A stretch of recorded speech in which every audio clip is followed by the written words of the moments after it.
আজকে কিন্তু বাড়িতে এই স্পেশাল থালিটা বানিয়েছি।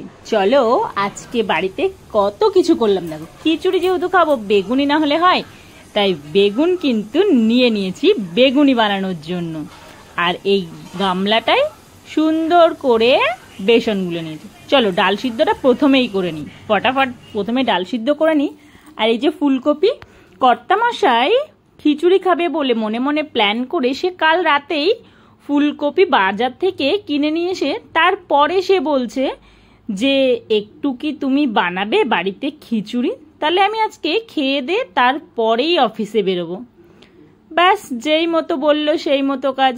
আমিও বললাম যদি তুমি থাকো বাড়িতে বলো খাবো তবেই কিন্তু বানাবো, আমি বানাতে শুরু করব তুমি অফিস চলে যাবে, এটা করলে কিন্তু আমি ভীষণ রেগে যাব। তো বললো না না তুমি করো, আমি বাড়িতেই থাকবো, খেয়ে দিয়ে তারপর বেরোবো। ওকে, সেই মতো ফটাফট রেডি করে সব গুছিয়ে নিলাম। এদিকে আলুগুলোকে ভেজে নিলাম আর ফুলকপিগুলোকে সুন্দর করে কড়াইয়ের মধ্যে দিয়ে দিলাম ভাজা করার জন্য। দেখো ফুলকপিগুলোকেও কিন্তু খুব সুন্দর করে লাল লাল করে ভাজার জন্য ছেড়ে দিলাম। আর এদিকে আর একটা কড়াইতে আমি আলুর বড়া বসাবো, তো সেগুলোকেও রেডি করে নিচ্ছি, কারণ এই কড়াইতে যে আলুর বড়া বসাই সেগুলো ফুলবে না ভালো। ব্যাস ফুলকপি ভাজা হয়ে গেছে, কাঁকরোল ভেজে নিলাম। কাঁকরোল ভাজার পরে শাকও ভেজে নিলাম। আর দেখো ফুলকপিগুলো কি সুন্দর লাল লাল হয়েছে, দেখছো? এদিকে গ্যাসটা জ্বালিয়ে নিলাম খিচুড়িটা বসাবো বলে। ব্যাস তেল দিয়ে দিলাম, তেলের মধ্যে ফোড়ন দিলাম গোটা জিরে, শুকনো লঙ্কা, তেজপাতা, আর দিয়ে দেবো লবঙ্গ আর এলাচ। ব্যাস দিয়ে দিলাম। এদিকে দেখো আমার কাঁকরোল ভাজা কিন্তু হয়ে গেছে। এবার হবে পটল ভাজা। এক খিচুড়ি খাওয়ার জন্য কত রকম উপকরণ, বাপরে বাপ, আমি ঘেমে নিয়ে পুরো স্নান করে গেলাম। তো যাই হোক চলো, বসিয়ে যখন দিয়েছি এবার মশলাটা দিয়ে দিই, তা নাহলে আর কীভাবে হবে। ব্যাস মশলাটা দিয়ে দিলাম, স্বাদ মতো লবণ আর পরিমাণ মতো হলুদ দিয়ে নাড়াচাড়া করলাম। ব্যাস এর মধ্যে দিয়ে দিলাম গোবিন্দভোগ চাল। গোবিন্দভোগ চালগুলো দিয়ে যেই না কষা কষা হলো, তার মধ্যে একে একে দিয়ে দিলাম সিদ্ধ করে রাখা আগে থেকে ডাল, ভেজে রাখা আলু, ফুলকপি দিয়ে অল্প পরিমাণে জল দিয়ে এটাকে নেড়ে চেড়ে মিক্সড করে নিচ্ছি। তারপরে এর মধ্যে আমি দিয়ে দেবো অল্প কিছুটা সোয়াবিন, কারণ আমার মাম্মাম খিচুড়ির মধ্যে সোয়াবিন দিলে ভীষণ ভালো খায়।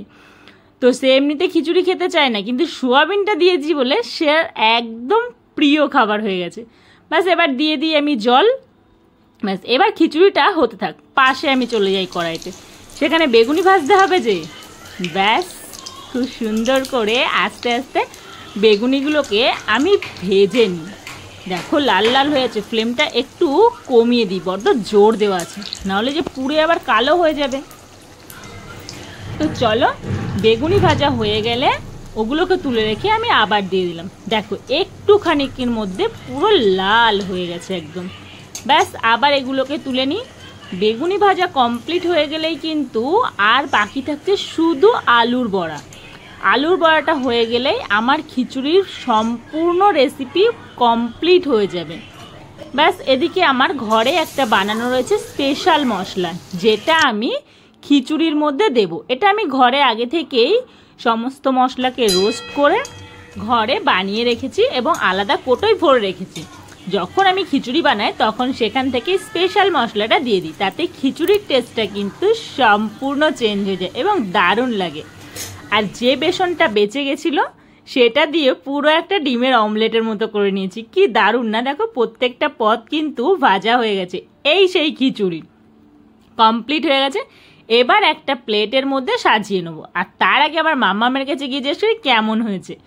এই যে আমি প্লেটের মধ্যে সাজিয়ে নিয়েছি। এইবার চলে যাবো কর্তামশাইয়ের কাছে। কর্তামশাই আজকে অফিস যাবে, খিচুড়ি খেয়ে সে বসে রয়েছে, কখন তাকে খিচুড়ি দেওয়া হবে সে খাবে। তো কর্তামশাই খেয়ে দিয়ে বলো কেমন হয়েছে খেতে। তোমার জন্য আজকে স্পেশালি বানানো হয়েছে খিচুড়ি। মনে মনে আগে থেকে প্ল্যান করে রাখবে না, এবার থেকে বলে প্ল্যান করবে, কারণ আমার হাতে সময় আছে কিনা এটা